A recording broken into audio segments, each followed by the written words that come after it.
We were married for 25 years with a professor. Nikamsomesha PhD ni mimi nilimlipia. Alikuwa second year medical student.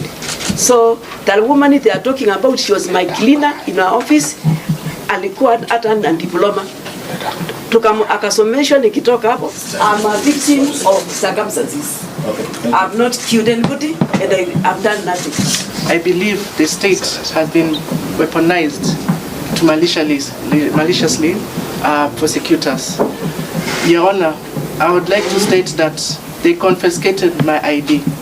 They confiscated my lawyer's card. These are very serious allegations, Your Honor, and there is a forum for that, I believe. We don't know whether he has even made a report. Just come and see.